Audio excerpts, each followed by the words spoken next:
En este programa de Pistas Sonoras nos acompaña el periodista español Ramón González Ferris.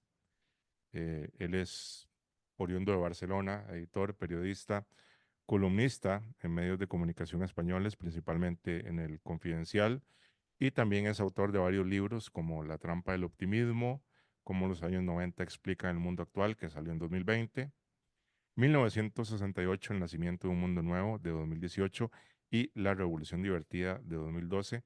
Todos estos aparecieron en la editorial Debate y bueno, hoy nos acompaña vía Zoom para hablar de su publicación más reciente que salió en enero de este 2024, que es un libro que se llama Los años peligrosos, por qué la política se ha vuelto radical. Vamos a estar comentando algunos aspectos de ese libro. Muchas gracias por acompañarnos, Ramón. Gracias a ti por invitarme. Sí.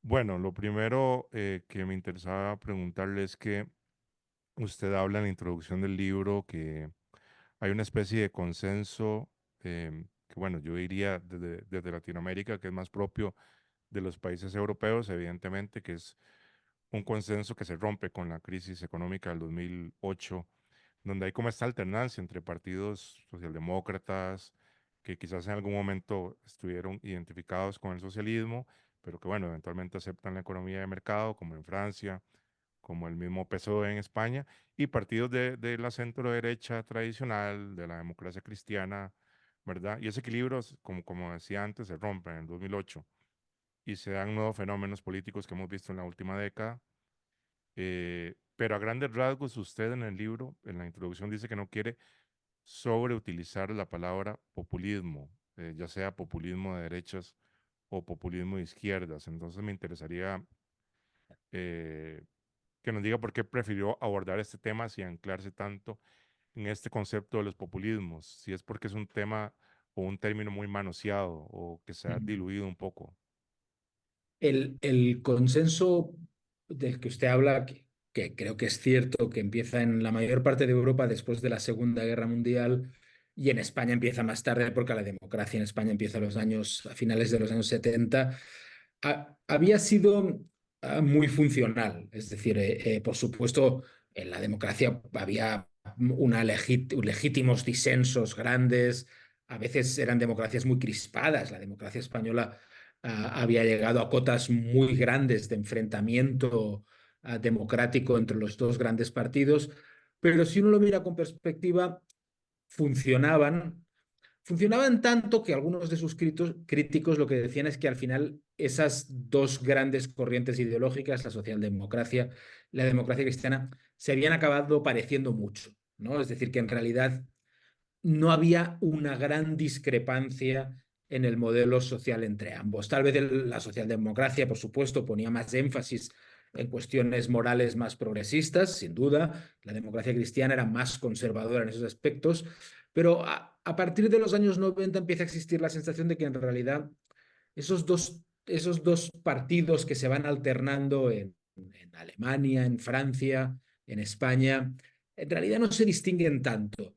Lo que hace la crisis es pensar que esa alternancia ha dejado de funcionar, que ese modelo ya no es tal. Y empiezan a surgir opciones nuevas que o bien son nuevos partidos, por ejemplo, en España en 2013 surge Vox, que es un partido que se sitúa a la derecha del Partido Popular, una derecha más robusta, más ideológica, más radical en muchos Más sentidos, desacomplejada, quizás, ¿no? Porque más desacomplejada, ese es el en término España que... es un poco, era un poco como tabú decirse de derecha, ni siquiera el PP quería Eso decirse de es. derecha, ¿no? Ujú, Y en la izquierda surge Podemos al año siguiente, en el ujú. 2014, que se sitúa claramente a la izquierda de la socialdemocracia, reivindicando movimientos latinoamericanos como el peronismo, al principio un poco el chavismo, es verdad que eso se suaviza con el tiempo, Sí, pero esto que pasa en España sucede también en otras partes de Europa. En Francia la derecha radical existe desde hace mucho tiempo, pero tiene un claro. auge nuevo. En Italia surgen o crecen dos partidos de derecha radical como la Liga o los Hermanos de Italia. Es decir, hay un cambio en el sistema de partidos muy grande en todo Occidente, ¿no? En Estados Unidos lo que sucede no es que surja un nuevo partido, sino que el Partido Republicano se transforma, ¿no? Trump transforma de arriba abajo el Partido Republicano. En Reino Unido sucede un poco lo mismo, ¿no? No hay partidos nuevos, pero el Partido Conservador es transformado por los partidarios del Brexit completamente. Y en esta época, al menos en España y en buena parte de Occidente, se habla mucho de populismo, de movimientos populistas. Tiene sentido, es decir, algunos de estos partidos son populistas y utilizan técnicas populistas. En el caso español, por ejemplo, Podemos utiliza la palabra conscientemente y se reivindica como un partido que sale de la filosofía populista. Lo que sucede... Hay una teorización alrededor del Sí, sí, populismo muy sofisticada incluso, ¿no? Bueno, todos conocemos a la Clau y demás, ¿no? exactamente. Ujú, Es decir, que no es que se escondan del término, y yo creo que es un ujú, término que es cierto, que es realista, que está bien utilizado. Lo que pasa es que en España, al menos, ese término, y yo soy periodista, ¿no? Y a medida que en la década pasada sucedían cosas constantemente nuevas, íbamos buscando palabras con las que explicarlas, ¿no? Porque eran cosas relativamente nuevas en sí, España. Y entonces llegó un momento en el que empezamos a utilizar la palabra populista para cualquier cosa que no nos gustara. Ya no era un tipo de partido concreto o un tipo de ideología o ni siquiera un tipo de mentalidad. Si uno decía algo sobre los impuestos o sobre el aborto o sobre cualquier otra cosa de carácter político y al rival no le gustaba, decía, usted es populista.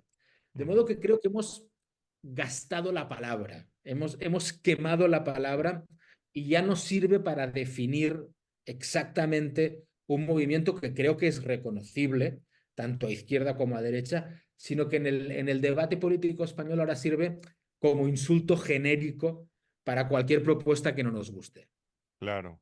Bueno, en el libro también usted señala algo que podría considerarse, digamos, provocador para algunos sectores, porque usted dice que el consenso en Europa, al menos antes de la crisis del 2008, giraba en torno al ordoliberalismo, que es una tradición principalmente de raíz alemana, ¿verdad? También conocida, a veces se le dice economía social de mercado, ¿verdad? Sin Sí, embargo, tenemos 30 años o más, tanto en Europa como aquí en Latinoamérica también mucho, de estar escuchando sobre la hegemonía del neoliberalismo.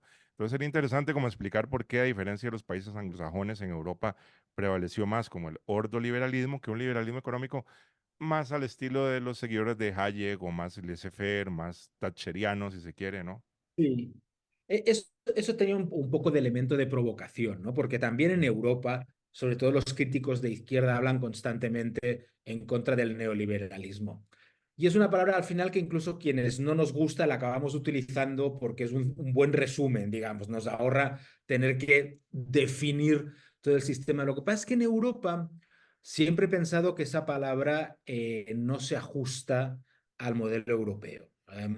El modelo europeo no digo que la izquierda no tenga motivos para criticarlo, no estoy diciendo que la crítica no sea legítima, pero ujú. es un modelo con un fuerte estado del bienestar, es un modelo donde el PIB que depende de las instituciones públicas puede rondar el 40%, donde hay una regulación, por ejemplo, bancaria mucho más fuerte que en Estados Unidos, Se pagan muchos ah, impuestos, ¿no? Por ejemplo, donde se pagan bastantes impuestos. sí, sí, sí. Entonces, es un poco raro llamarlo neoliberalismo. Es un poco, insisto, tal vez a alguien no le guste, y bien, es legítimo que no le guste, pero es un Ujú, poco loco llamarlo capitalismo salvaje, porque no es eso. Entonces, es una tradición el ordoliberalismo que surge después de la Segunda Guerra Mundial, que es una tradición que inventan algunos economistas alemanes que rechazan, digamos, por un lado el sistema que llamaremos o que hemos acabado llamando neoliberal, es decir, de desregulación, de mercados que se autorregulan a sí mismos, de la creencia de que el Estado se tiene que ir apartando de la mayor parte de sectores sociales y de sectores de la economía, pero también rechazan, por supuesto, el comunismo y también rechazan el keynesianismo, la idea de que el Estado tiene que inyectar dinero constantemente en la economía para impulsar determinados sectores productivos. ujú. El ordoliberalismo es obviamente una filosofía económica, pero a mí me interesaba, para quienes hemos seguido de cerca la construcción de la Unión Europea, creo que es más una filosofía casi moral, ¿no? es la Sí, idea de que el sistema económico que tiene que mezclar el sistema de mercado con un Estado fuerte, robusto, la clave, dicen estos pensadores, es que todo el mundo se haga responsable de sus actividades y que el Estado no rescate a aquel que cometa errores. Am, es una idea que es económica, pero que es muy moral, que tiene algo de una filosofía de vida, ¿no? En Alemania, que es donde nace esta filosofía, hay un rechazo muy fuerte, por ejemplo, a la deuda. La idea sí, de sí, que el sí, Estado se endeude produce inquietud, porque parece que la deuda significa vivir por encima de tus posibilidades, tanto en el plano sí. del Estado como en el plano individual, como en el plano de las empresas. Es una Hay una visión gran un poco severa, ¿no? Medio calvinista a veces.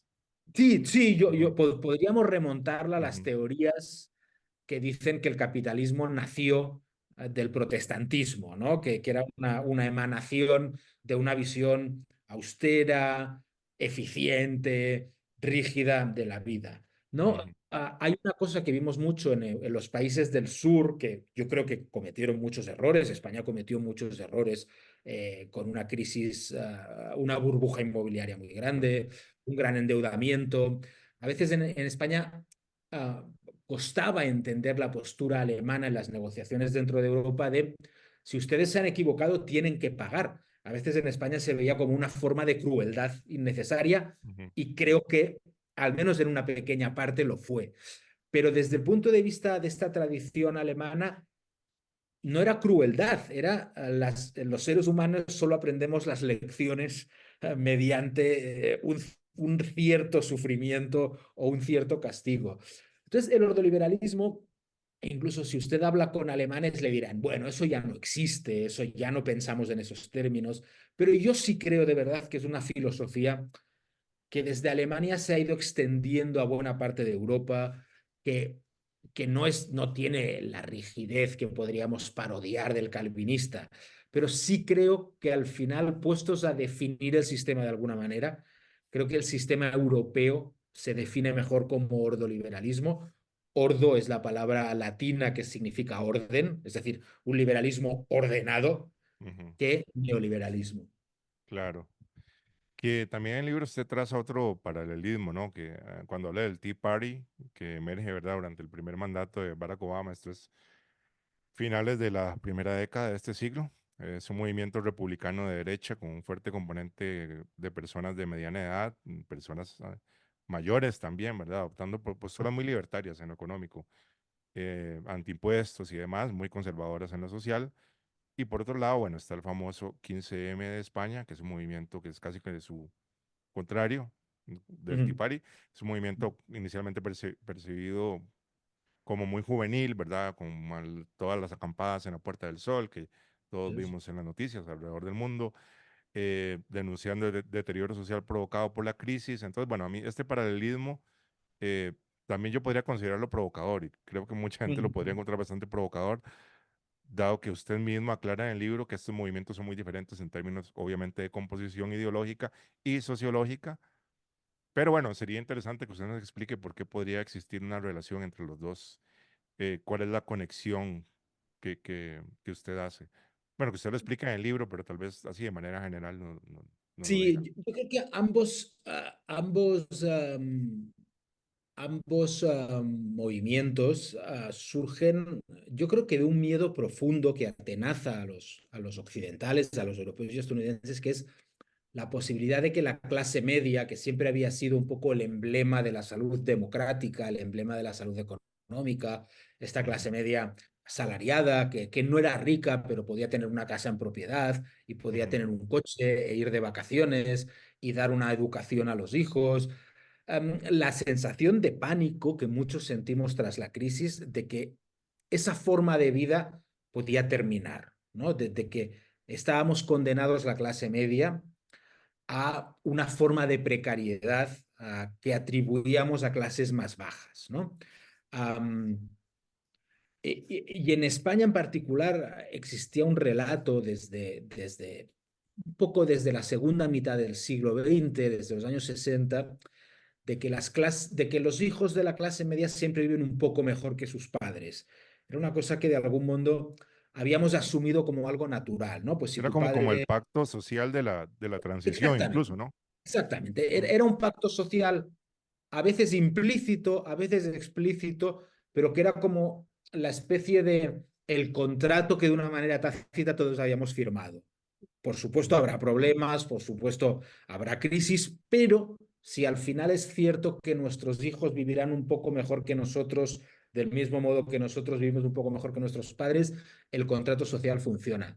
Y eso se rompe en la crisis, ¿no? La crisis española te da la sensación de que incluso si has hecho lo que te decían que debías hacer, si has ido a la universidad, si has aprendido inglés, si has sido un buen estudiante, si eres un trabajador responsable, eso ya no te garantiza, ya no digo la riqueza, sino una prosperidad razonable. Entonces, en España, en el 15M, eso se interpreta en buena medida como que la culpa es que el Estado ha traicionado a los ciudadanos. Los grandes partidos gobernantes han hecho trampas en el sistema de tal modo que este ya no funciona para la gente común, sino que solo funciona para las élites.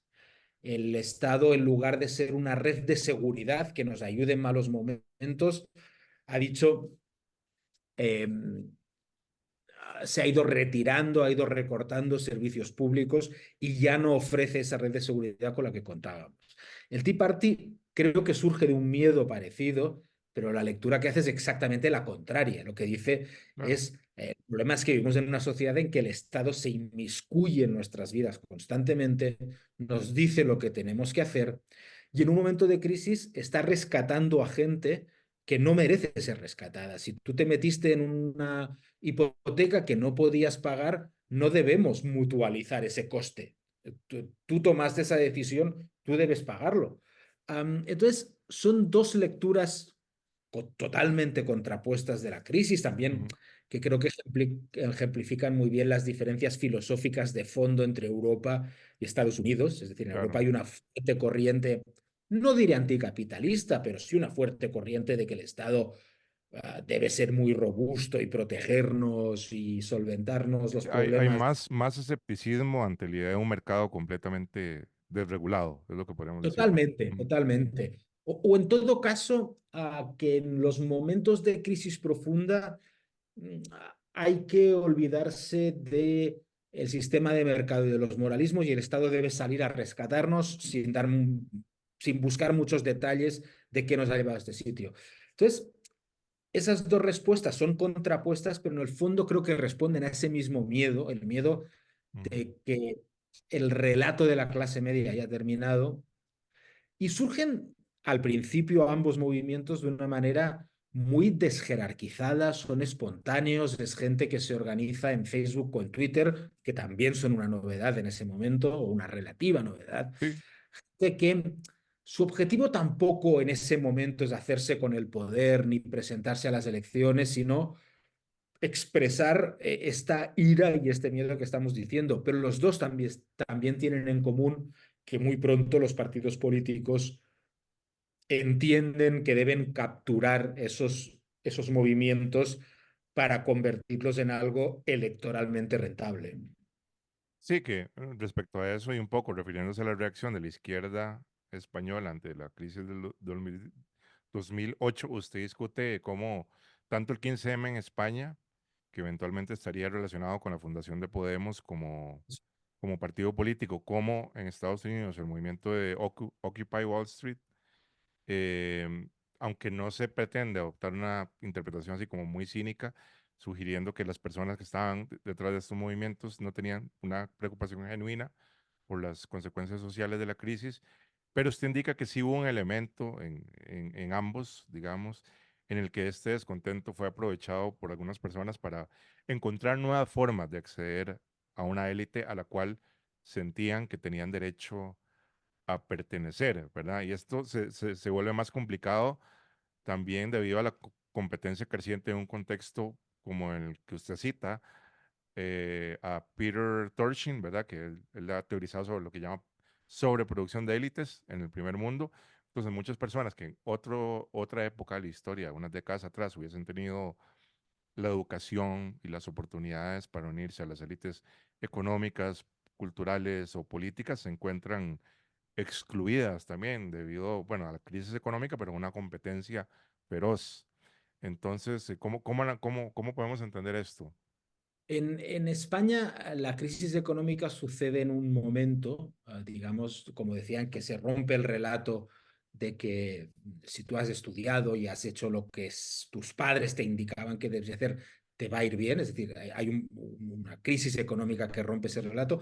Y eso sucede, al menos para ciertas clases que ocupan mucho espacio en la esfera pública, de periodistas, de economistas, de políticos jóvenes, que a ese hecho objetivo se suma una sensación que llevaba tiempo en el ambiente de que todavía estaba dominando el espacio público la generación que había hecho la transición.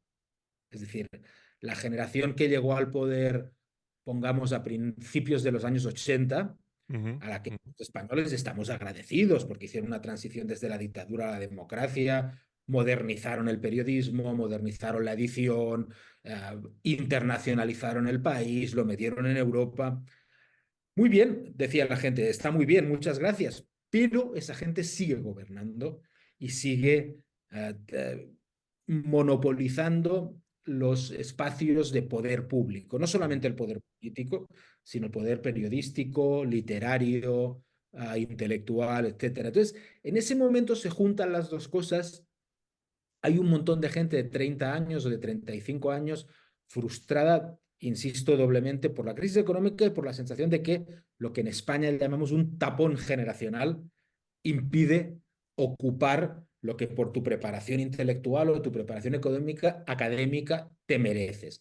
Y ujú, entonces, yo no deslegitimo a las personas, ¿no? O sea, me parece que es legítimo, porque creo que así funcionan las cosas en la vida real, claro. que ve en este momento de cambio, de volatilidad, de transformación, una oportunidad para decir, este es nuestro momento para fundar un nuevo periódico, fundar un nuevo partido político, introducirnos en los viejos partidos, eh, deslegitimar la perdurabilidad de la generación anterior. Insisto que no lo digo como, porque creo que las generaciones ascienden al poder a veces en estos momentos de crisis social en el que hay muchos cambios y surgen y mueren muchas cosas viejas y nacen muchas cosas nuevas. Pero sí es verdad que creo que parte de lo que pasó en este tiempo tenemos que leerlo en esta clave, ¿no? En esta clave de gente que Ujú. legítimamente dijo, esta es nuestra oportunidad para alcanzar puestos que nos habían sido negados por una generación anterior que se negaba a ir, ¿no?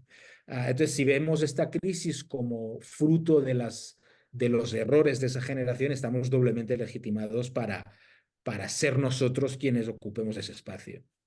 Claro, hay un poco bueno, no sé si contradictorio, pero por lo menos particular es que eh, mucha de esta generación tiene un discurso fuertemente antiélites, cuando en realidad quieren ellos formar parte de una élite que uno podría decir, yo podría decir perfectamente que está bien que hayan élites, digamos, no en un sentido aristocrático de heredarse de toda la vida, pero toda sociedad necesita también como líderes de pensamiento, de políticos, Sí, etcétera, sí. ¿no? No tengo un discurso en contra de las élites. Creo, como dice, que son necesarias en toda sociedad. Ujú, Lo que pasa es que en España y en buena parte de Europa, estos movimientos que surgen en este momento presentan la política con una dicotomía entre pueblo contra élite, ¿no? Es verdad que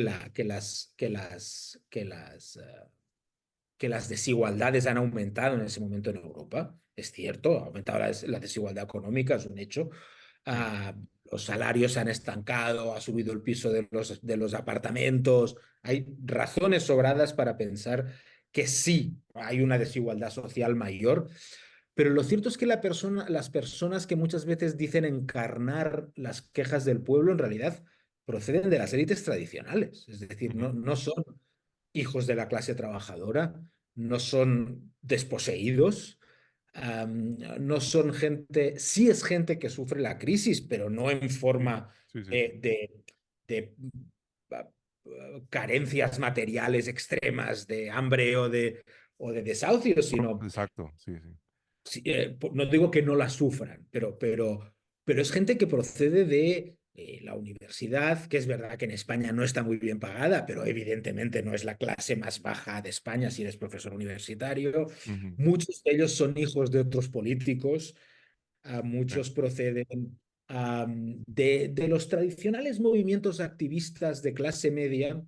Entonces, tampoco es una deslegitimación. Alguien me podría decir que yo procedo también de esos lugares y sería cierto, ujú, pero sí es un poco la sensación de decir que quienes hablan en nombre del pueblo, quienes dicen nosotros hemos venido en una expresión que tiene su origen en Latinoamérica y que se utiliza en España, ujú, hemos venido a hablar en nombre de los de abajo, desde abajo, sí. en realidad no son los de abajo, son los del medio, más bien los del medio para arriba. E insisto que eso no los deslegitima, No, pero no. sí es verdad que entronca con una tradición que no es nueva, en que desde Silvio Berlusconi en Italia dice hablar en nombre del pueblo y contra las élites cuando es un millonario, Sí, el mismo hasta Trump. hasta Donald Trump, que es el mejor, uno de los mejores ejemplos de esta época, que Ujú, dice al mismo tiempo, presume de ser millonario y presume de entender al pueblo mejor que un profesor universitario, ¿no? Entonces, ujú, y eso en Europa se vuelve muy común. Los nuevos movimientos radicales que hablan en nombre del pueblo casi siempre proceden de las clases medias. Uno de los grandes fracasos de esta emergencia de nuevos movimientos es que de ellos están excluidos las clases bajas. Raramente hemos tenido políticos, que era una tradición europea. En Europa era relativamente normal ujú, tener gente sin estudios universitarios o que procediera de trabajos manuales, que iba ascendiendo desde el sindicalismo hacia la socialdemocracia. Eso prácticamente ha desaparecido. Todo el mundo que está en política es licenciado universitario procedente de la clase media. No digo que sea necesariamente malo. Está bien que un político esté preparado, sí, por supuesto, pero sí hace un poco más, un poco menos creíble el discurso del pueblo contra la casta. claro. Bueno, otro aspecto que también al leer su libro y reflexionar sobre los acontecimientos de la última década, se nota como algunos movimientos que se fortalecieron o institucionalizaron a raíz de la crisis del 2008, bueno, como Podemos en España, Syriza en Grecia, o el partido este de Jean-Luc Mélenchon en Francia, la Sí, Francia insumisa, han perdido algo de impulso, al menos es como la lectura que yo hago, ¿verdad? Con el tiempo sí, sí, sí. parece posible incluso hasta realizar una autopsia de Podemos, ya se puede decir como, ¿qué fue Podemos? Por ejemplo, aunque formen parte del gobierno, ¿verdad? Como uno de los socios de esta peculiar coalición que nadie comprende muy bien que tiene Pedro Sánchez ahora. Igualmente se recuerda la candidatura de Bernie Sanders en Estados Unidos, que a pesar de haber impulsado a algunas senadoras de tendencia progresista en el Congreso, pues es un movimiento que ya, pues su momentum ya se acabó, ¿no? Sí, yo creo que era lógico pensar hace, por ejemplo, en 2012, 2013, 2014, que la crisis financiera provocada por productos financieros claramente defectuosos o hasta fraudulentos o excesos de la desregulación, que iba a suponer una gran hegemonía de la izquierda, ¿no? De que Ujú, iba a haber un aumento de la izquierda. Y por un tiempo, como bien decía, con la aparición de Podemos, de la Francia insumisa, de Syriza, el Partido Laborista Británico quedó en manos de gente que estaba muy a la izquierda de la Jeremy tradición. Corbyn, sí. Corbyn en el Partido Demócrata, pero la verdad es que eso se ha desvanecido. Si usted mira ahora mismo el mapa de Europa, el único lugar en el que gobierna la izquierda es España y el único lugar en el que la izquierda, a la izquierda de la socialdemocracia, tiene un verdadero poder es España. Ujú, Eh, ya no es Podemos, ha sido una nueva transformación en forma de coalición, sí, como, sí, es como todos los Sumar, se llama ahora, ¿no? izquierdistas han tenido enormes pugnas internas, pero es verdad que quien, no lo digo con alegría, pero es verdad que quien pareció entender mucho mejor o supo sacar más partido electoral a toda esta década de volatilidad fue la derecha radical.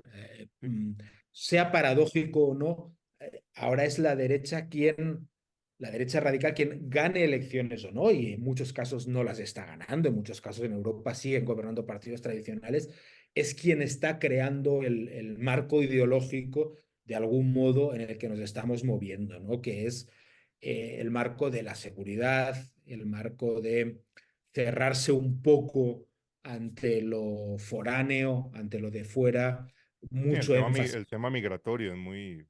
muchísimo énfasis contra la migración, Ujú. pero que eso, digamos, insisto, a veces la derecha radical no gana las elecciones, pero consigue, por ejemplo, que partidos de izquierda sean tan anti-inmigración como la derecha radical, ¿no? Claro. La izquierda, es cierto que esa izquierda queda en lo cultural, digámoslo así, queda en las ideas. Ujú. Hay muchas ideas que hemos llamado en este tiempo woke, que a mí no me encanta la palabra, pero que es verdad que siguen ahí y que tienen importancia y que son relevantes y que han transformado muchísimas cosas. La concepción del feminismo, de las minorías sexuales, eso no sé si podemos decir que ha triunfado, pero al menos ha marcado la agenda ideológica en este tiempo, pero en Bueno, términos ha políticos, triunfado en algunas instituciones, más que nada culturales, museos, sí, editoriales, por ejemplo, ¿no? Cosas sí, más de ese ámbito, ¿no? sí, en esos ámbitos ha triunfado, pero también ha generado una respuesta, incluso en un país como España, que es un país bastante progresista, más allá de los tópicos. Es un país que ha aceptado sin demasiados problemas el matrimonio homosexual, Sí, claro. donde la ley del aborto ni siquiera es muy cuestionada por la derecha. No digo que le encante, pero vive con ella sin demasiados problemas. Se Pero resigna incluso a ello, sí. Ujú, sí, se resigna a ello, no le ujú, encanta, pero sabe que la mayoría social está ahí. Pero incluso en países como nosotros, como estos, la derecha dura se ha alimentado de la respuesta de una parte de la población que se ha sentido amenazada por este discurso am, que ya no, que ellos mismos no llamarían feministas, por ejemplo, ¿no? Sino contrarios a los hombres, ujú, o que no llamarían progresistas, sino contrarios a la familia. Es decir, ha habido una respuesta que yo creo que era de esperar, pero que también es una muestra de que este movimiento creo que no ha triunfado políticamente, pero que en el plano cultural, en el plano de las ideas, en el plano de la moral, ha tenido una influencia brutal. Pero en el político, en Europa y en Estados Unidos, quien supo leer mejor la situación, ujú. paradójicamente, fue la derecha radical. Sí, también hay una distinción que usted hace, creo que lo hizo en un artículo antes de las elecciones del año anterior, de julio, donde se distingue el conservadurismo de lo reaccionario, que yo creo que es crucial para entender también las dinámicas políticas actuales, especialmente un contexto como el de España, donde la posibilidad en ese momento de una alianza entre el Partido Popular, ¿verdad? Que representaba una derecha más tradicional, ¿verdad? Más democristiana incluso, ¿no? Sí, Y sí, sí. Vox, que encarna posiciones evidentemente más extremas y reaccionarias, eso generó mucha preocupación, pero usted hacía esa distinción de que el conservadurismo es un enfoque gradualista, cauteloso, mientras que, bueno, lo reaccionario es, incluso propone regresar a un orden social y político anterior que considera más deseable. Sí. Incluso son revolucionarios los Mm. reaccionarios a su manera, el El, conservador no. el conservadurismo español a veces es criticado por sus propios partidarios, incluso, porque parece que su gran propuesta ideológica es estar de acuerdo con lo que propone la izquierda, solo que 20 años más tarde. ¿No? Es decir, se oponen al matrimonio gay, pero una vez aprobado y asumido por la sociedad, ya les parece bien. Se oponen a una nueva ley del aborto, pero transcurrido un tiempo se dan cuenta de que la sociedad lo acepta y ya no convierte en eso. Entonces, esa crítica yo creo que es un poco injusta, pero creo que se puede entender, ¿no? Es Ujú, decir, creo que... ujú, Entonces, ¿cuál es el programa de la derecha? Hacer lo mismo, solo que más lento. Y ahí es donde entra Vox, que se hace célebre al principio de su andadura por llamar al PP la derechita cobarde, ujú, ¿no? ujú, Esta es la expresión que utilizan constantemente para insultar al Partido Popular, la derechita cobarde. Ustedes no defienden los valores de derechas, ustedes no defienden los valores conservadores, ustedes simplemente son unas socialdemócratas un poco más lentos, pero al final acaba llegando al mismo tiempo. ujú, Es cierto que transcurrido el tiempo, Vox se da cuenta de que aunque hay una parte de la población española que está de acuerdo con Vox, que quiere una derecha más robusta, esa parte no es tan grande. claro. Esa parte no es tan grande porque realmente no es por hablar bien del Partido Popular, pero sí refleja que la sociedad española quizá no quiere cambios drásticos, pero sí está dispuesta a cambiar algunas cosas a un ritmo paulatino. Vox empezó haciendo reivindicaciones de carácter religioso contra el matrimonio homosexual, en contra del aborto. No digo que no mantengan esas posiciones, pero se han dado cuenta de que no crece con eso. Claro, No digo que no lo crean, pero no puedes llegar a un 35% o a un 30% del voto si estás en contra de una ley del aborto matizada. Pero prohibir el aborto electoralmente en España no te va a llevar a ninguna parte. Entonces, claro, ellos mismos se han dado cuenta de que, bueno, su radicalismo tiene que encontrar salida por otros sitios. Está la cuestión catalana, que sin duda es importante. Está la cuestión de que muchos hombres se sienten agraviados por el feminismo más duro, y eso también es una cuestión real. Incluso entre hombres que no son de derecha radical también sienten una cierta agresión por parte del feminismo. Y Vox, una parte del partido al menos, sí tiene más que ver con los revolucionarios de izquierda que los conservaduristas gradualistas, en ese sentido que no parecen creer que la sociedad lo que necesite es prudencia y contención. Creen que lo que la sociedad necesita es un cambio radical, absoluto, que lo trastoque todo, en este caso para volver a un modelo, hombre, no diré premoderno, pero claramente, digamos, a un modelo anterior al que vivimos actualmente. Lo que pasa es que eso, bueno, tal vez, como en el caso de Vox, te permite llegar, lo digo de memoria, pero a un 13% de los votantes o un 14% de los votantes, y eso es como pero el techo, ¿no? es difícil ser mayoritario con un discurso que se opone a muchas cosas. Los consensos en España morales son todavía grandes, Claro. ¿no? Es curioso, eso sí, que, bueno, un poco en el caso de Vox, pero en Estados Unidos algunos de estos figuras de lo que podríamos, a falta de mejor nombre, decirle como derecha populista, como Steve Bannon, que económicamente a veces suenan como muy de izquierda. Es extraño, ¿no? Que hay como este traslape a veces entre medidas económicas proteccionistas, estatismo, con conservadurismo moral. Lo que incluso en España a veces se le dice ofensivamente y a veces simplísticamente como rojipardo, ¿no? Los famosos Guepardo, rojipardos. sí. Los orígenes de Vox son, volvemos a utilizar la palabra que no me encanta, neoliberales, claramente. Es decir, en sus orígenes Vox Ujú. habla de Thatcher y habla de Reagan y habla de reducir el gasto público y reducir el gasto del estado del bienestar y bajar los impuestos. Con el transcurso del tiempo, de lo que se dan cuenta es de que el camino que hizo Le Pen en Francia, que también tenía sus orígenes, pero que a lo largo de la última década se fue moviendo hacia posiciones más proteccionistas de la clase trabajadora, más proteccionistas de la clase agrícola, de los empleados del mundo rural, más defensora de las empresas nacionales a las que la competencia extranjera podía dejar fuera de la competición.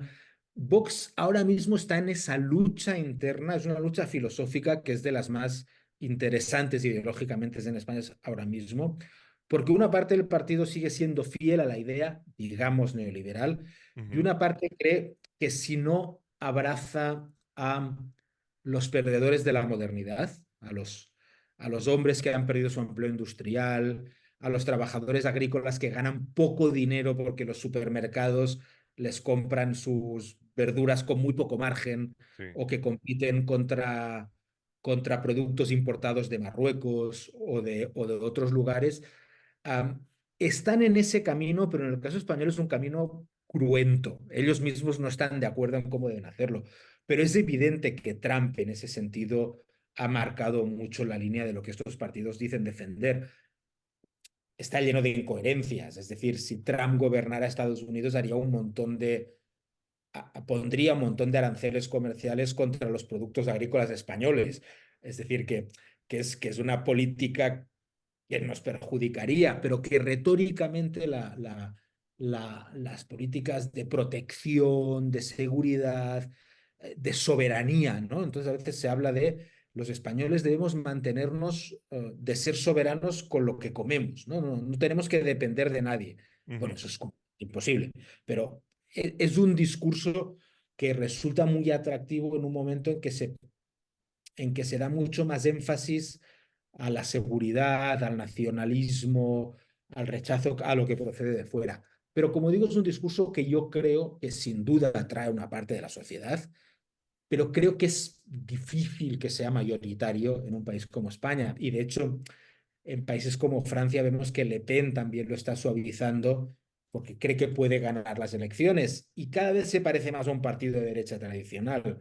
Sí, En Italia gobierna Giorgia Meloni, que viene del radicalismo de derechas, y la manera en que gobierna, hay cuestiones que siguen teniendo matices radicales, pero en general parece más un partido de derechas tradicional que un partido radical. De modo que todos estos partidos están buscando, en cambio en Alemania, Alternativa por Alemania, a veces es abiertamente neonazi. sí, claro. Uh, O entonces, incluso un líder como Víctor Orbán, sí, sí es una derecha más dura, ¿no?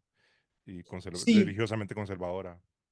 sí, lo que pasa es que yo lo que creo es que el discurso de Orbán, aunque gusta mucho a Vox, por ejemplo, aunque gusta a Giorgia Meloni o a Le Pen, yo creo que en países con un tipo de instituciones más asentadas, con una población que se ha acostumbrado a una cierta laxitud moral, en sociedades que son mucho más laicas, porque la Claro, sociedad española es muy laica, ¿no? Pese a su historia católica, el cambio de las últimas décadas es muy fuerte.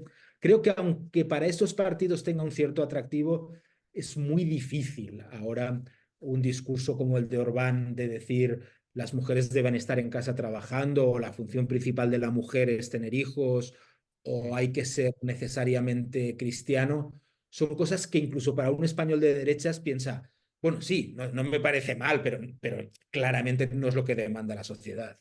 sí, sí, sí. Bueno, dedica usted también un capítulo en el libro al tema de lo que quizás en mejores tiempos se llamaba el mercado de las ideas, que ahora, bueno, Mm. es una catástrofe.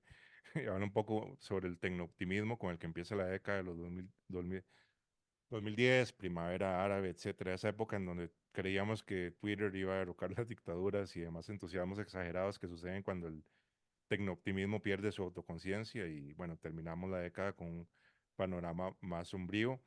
Ahora, bueno, hay gente que dice que evidentemente las redes sociales han simplificado el discurso político, que lo han banalizado, pero probablemente un contraargumento sería que solo están reflejando lo que ya había ahí. Es decir, que el nivel de discurso Sí. político en muchas democracias tampoco es que era muy alto o muy refinado antes de que existiese Twitter, ¿verdad? Eso sería un argumento. El otro sería de que resultaría ingenuo pensar que esas tecnologías y esas formas de comunicación, por ejemplo, el mensaje con caracteres limitados, no va a transformar de alguna manera cómo pensamos y cómo comunicamos los temas políticos. Así que hay como esas dos vertientes. Una es como, bueno, tampoco nunca fuimos un ágora ilustrada de personas racionales deliberando hacia lo Habermas, pero hay ciertos patrones, ciertas formas de discurso que eran inéditas antes de que irrumpiera Twitter o antes de que irrumpiera Facebook. No sé usted cómo lo ve. Sí, o sea, yo creo que ambas cosas son ciertas. Quiero decir, es evidente que el funcionamiento de los algoritmos de Facebook ha influido en la manera en que la gente consumía noticias o consumía a veces directamente teorías conspirativas. Y es evidente que Twitter ha propiciado una cierta polarización discursiva y el enfrentamiento. Eso me parece evidente, pero hay dos cosas que también me lo parecen. Una es que la demanda de políticas radicales creo que es previa a las redes sociales, es decir, la sensación de que el sistema político y económico previo a la crisis estaba muerto o moribundo y que hacían falta movimientos políticos más radicales, creo que habría sucedido igualmente sin redes sociales. Es decir, eso me parece claro. Y por otro lado, y lo digo como periodista, creo que a veces los periodistas le echamos la culpa a las redes sociales para eximirnos de nuestra propia responsabilidad. Ujú, Y en este tiempo, los medios de comunicación hemos cambiado mucho. Quienes trabajamos en medios escritos, en periódicos, nos hemos pasado toda la década, no sé si es el caso allí, buscando un modelo de negocio. En el año Totalmente, 2010, sí, aquí también. ningún periódico español sabía de qué iba a vivir al final de la década. Fue un ensayo y error y el modelo de negocio que durante algunos años permitió sobrellevar la incertidumbre, pues fue el clickbait, la polarización, la provocación, el uso de recursos un poco tramposos para atraer el tráfico, Mm, pero era fruto, yo creo, de un desconcierto legítimo de simplemente no sabemos cuál es el modelo de negocio de los periódicos, entonces vamos a probar esto. En España últimamente se ha sentado un poco más eso, ya es un modelo de suscripción. Los periódicos no son ricos como eran hace 30 años, pero al menos creo que se ha sentado la idea que el modelo de negocio es la suscripción y una cierta calidad, siempre con matices. Pero durante toda la década anterior era prueba y error de qué vamos a vivir, cómo sí, conseguimos publicidad, cómo mantenemos esto. Y creo que eso tuvo que ver con un aumento de la crispación política, porque los medios, pero no fue solo el periodismo escrito. En España, por ejemplo, la televisión a principios de la década se vuelve muy política. claro. Se politiza mucho, incluso los momentos de máxima audiencia, los fines de semana, que eran momentos en los que la televisión era puro entretenimiento, ficción, concursos, se vuelve política. Y lo hace por dos razones. Una es porque la gente tiene demanda de contenido político, y eso es un hecho. La gente está politizada, quiere respuestas a la crisis. Pero otra es porque para las televisiones es más barato hacer programas de tertulia política que pagar una serie de ficción con 100 actores. Que creo que eso es una tradición muy española. En Latinoamérica no existe tanto como la figura del tertuliano. Tal vez más es en una, Sudamérica, en Argentina, pero aquí en Costa Rica eso no, no hay programas así, digamos. pues qué suerte tienen ustedes, porque realmente es una figura, es un modelo.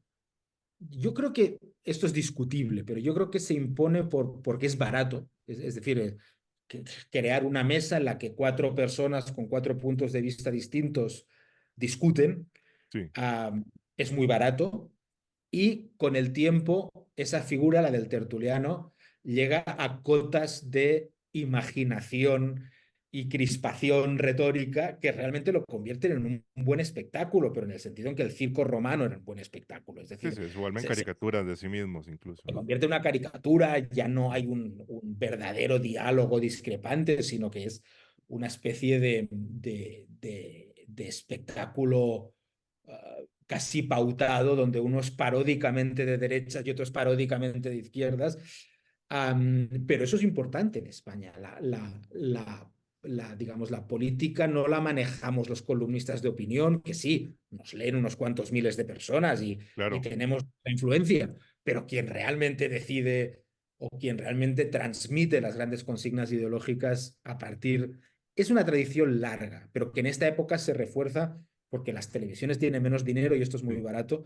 sí, Quien realmente influye en la sociedad en general es el tertuliano. claro. Bueno, ya para ir concluyendo un poco, hay una manera de entender lo político que se relaciona mucho con su libro, que aquí en Latinoamérica estamos muy familiarizados con eso a través de lo que se han llamado algunos movimientos, tanto de derecha e izquierda, los proyectos bolivarianos de los años 2000, incluso con el kirchnerismo argentino. Y es esta idea que después del dominio del, entre comillas, neoliberalismo, había este eslogan que era como volvió la política. Entonces hay un entendimiento de la política como algo que es inherentemente conflictivo, que se trata a veces en términos muy pueriles, como de una cosa de buenos y malos, a veces se pone más sofisticados y más schmittianos, ¿verdad? Entonces entre amigo y enemigo, pero el punto es que Sí, la lucha constante e interminable es una lucha constante e interminable, donde el bando, entre comillas, bueno, es el que tiene que perpetuarse en el poder a través de todas las maneras posibles, no vaya a ser que lleguen los malos o los antipueblos o los globalistas o los progres o los abortistas, etcétera, ¿no? Em, entonces hay una concepción de la política que no es la que tiene la mayoría de la gente, es quizás unas minorías muy sobrepolitizadas, pero bueno, que lo viven mucho como parte de su identidad y donde eso es la política, es polarizar de antemano, ¿verdad? Que no sé, yo asumiría que usted no considera que eso es lo más deseable para una sociedad, ¿verdad? No, digamos, yo creo que hay algo racional en las sociedades que más o menos funcionan en desatender la política. Creo que si Ah, uno ve que un país funciona razonablemente, siempre de manera muy imperfecta, pero funciona razonablemente, creo que tiene sentido que un ciudadano común se ocupe de sus asuntos, vote todas las elecciones, lea el periódico, pero que no considere la política algo que dota su vida de contenido o que dota su vida de sentido, ¿no? sí, que Muchos tenemos, le da identidad, porque la gente es de derechas, claro, como si fuera claro. solo eso, digamos, ¿no? La, Entonces, yo creo que en España, cuando sucedió la crisis, cuando surgieron estos movimientos, lo atribuyeron el problema a la despolitización de la sociedad. Es decir, la sociedad está demasiado despolitizada, se ha ujú, desentendido de los problemas políticos y la solución es estar encima de la política, convertirse en un activista a tiempo completo. ujú, ujú, Hacer que todo acto humano, desde la dieta que consumimos a la manera en que preferimos el sexo, o cómo vestimos o qué deporte nos gusta, convertirlo en actos políticos. Claro, esto a alguna gente le dota de un profundo sentido a su vida, pero aunque no sea partidario de que los ciudadanos nos entendamos de la política, la hace imposible de manejar. Es decir, si llega un momento en que toda la experiencia vital es una contienda política, la vida es mucho peor. La vida es mucho más difícil de gestionar. En España hemos estado hablando en términos políticos de cosas que tradicionalmente considerábamos al margen de la política. Considerábamos, se me puede acusar de pequeño burgués y me parece bien, de que entender la política como un proceso de solucionar problemas, ¿no? Tenemos problemas reales de pobreza, de desigualdad, de ineficacia, de cualquier otro. Buscar en la política soluciones a estos problemas. Lo que hemos tenido en este tiempo es la política como una identidad que yo debo defender todo el día en las redes sociales, en las comidas familiares, en mi vida laboral, que hacen que la democracia no funcione mejor, aunque en principio suene bien que los ciudadanos estén más comprometidos. Hace que la democracia funcione peor. Creo que estamos ahora en un momento de cierto relajamiento de eso, pero ya lo he creído muchas veces antes, o sea que no quiero, digamos, probablemente esté equivocado, ujú. pero ha sido una década muy exigente, ¿no? Incluso en la que te llegaban a reprochar sobre las cuestiones sobre las que no opinabas, ¿no? Claro, ¿No? sí, porque el silencio era también complicidad y ese Exacto. tipo de cosas, ¿no? Exacto. Y Ujú, claro, ha habido movimientos que han funcionado sobre esto. Yo creo que la sociedad en general, en España ahora la izquierda dura puede rondar un poco más del 10% de los votos y la derecha dura un poco más. Claro que hay un 20% de población que quiere estar permanentemente movilizada, pero creo que en general la gente preferimos tener una relativa confianza en las élites, siempre relativa, no debe ser absoluta en ningún claro, caso, claro, ni mucho menos. Pues digo, oiga, yo no, si el Ministerio de Sanidad dice que las vacunas son seguras, voy a decidir creerle, no porque esté ciego o porque sea crédulo, sino porque si no voy a creerme en nada, si no tengo la capacidad de confiar en nada, la democracia va a desaparecer. Y creo que eso a veces ha sucedido en Latinoamérica o en otros países, ¿no? claro. Cuando no hay la confianza, no digo que justificadamente, que decir, insisto que creo que es ser escéptico con las élites, ¿no? Pero la desconfianza absoluta hace difícil vivir en sociedad. Sí. Bueno, ya la última pregunta que quería hacerle, me iba a referir a una reseña de su libro que hizo el académico y pensador español también, Manuel Arias Maldonado, que bueno, es uno de los pensadores más prolíficos y creo que estimulantes de habla hispana, recomiendo que lo lean.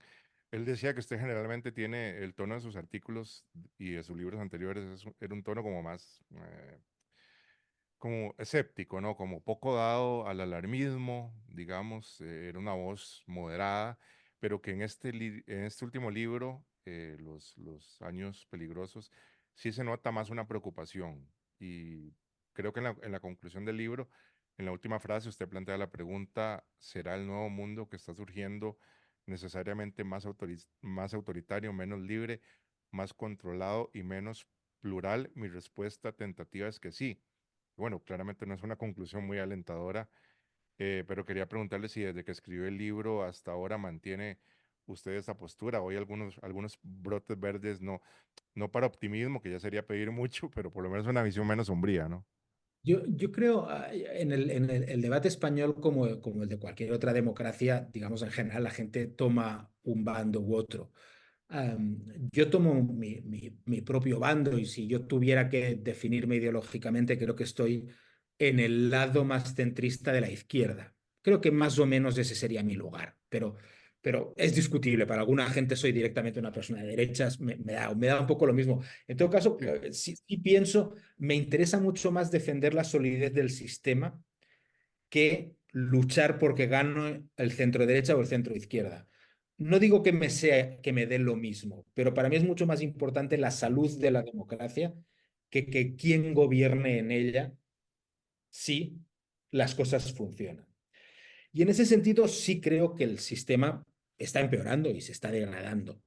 Ujú. Am, Brotes verdes no, tampoco caigo, creo, en el pesimismo radical, ¿no? En Europa a veces se oye hablar de, bueno, se dice que España está viviendo una dictadura de izquierdas, no es cierto, o un gobierno bolivariano, no es cierto.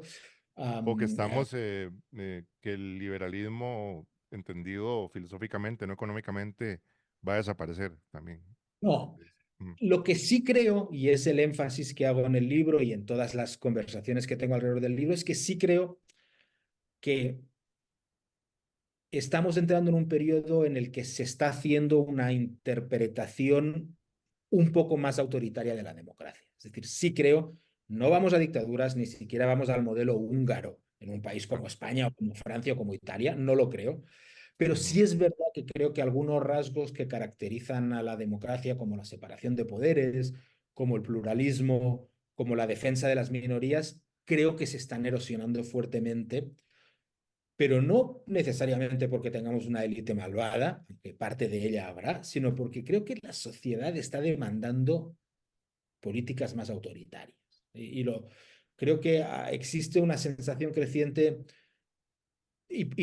creo que esto es bastante transversal de que, por ejemplo, la derecha española o la derecha europea a veces tiene la sensación de que se está gobernando para minorías, ¿no? Oigan, si los trans son muy pocos, ¿por qué estamos colocándolos en el centro del debate cuando en realidad es una minoría muy pequeña? ¿Por qué estamos discutiendo constantemente de opciones sexuales que son muy minoritarias? Eso, una parte de la derecha dice, ya, si un 90% de las personas somos heterosexuales, ¿por qué nos pasamos la mayor parte del tiempo discutiendo sobre la minoría? Bueno, la respuesta para mí es que la democracia es el gobierno de la mayoría con respeto a las minorías. Es decir, pero esa sensación me parece que es cada vez más transversal, la sensación de que eh, los jueces independientes no permiten a los políticos hacer lo que la población les demanda, de que los procesos parlamentarios son demasiado lentos para hacer frente a problemas acuciantes, de que el pluralismo está muy bien, pero que nuestra tolerancia está permitiendo que por la puerta de atrás entren intolerantes, como se suele decir aquí,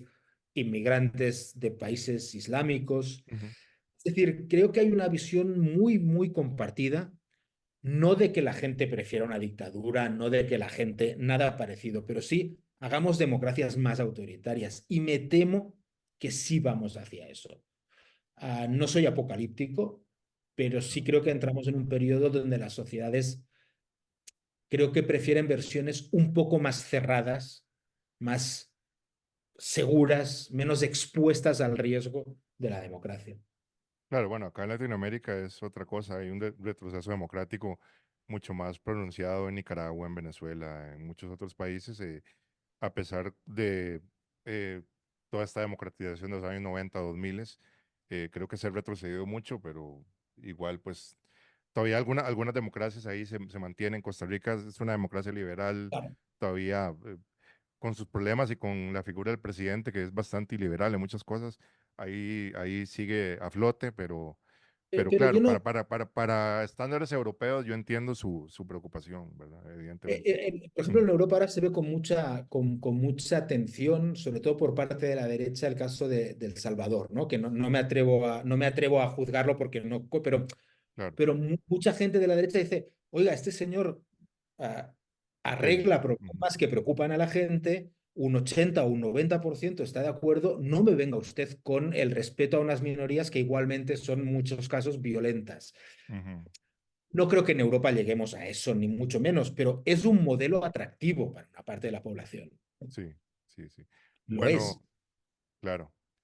Le agradecemos muchísimo al periodista Un español placer. Ramón González Ferris, autor del libro Los años peligrosos, ¿por qué la política se ha vuelto radical? Aquí en Latinoamérica el libro está disponible de manera digital. Para los que tienen lectores digitales pueden buscarlo por ahí, se puede comprar y tal vez en alguna librería lo puedan encontrar. Muchísimas gracias por haber sacado para discutir con tanta profundidad algunos de los aspectos de este libro. Te agradezco Ha mucho. sido un placer y muchas gracias por el interés.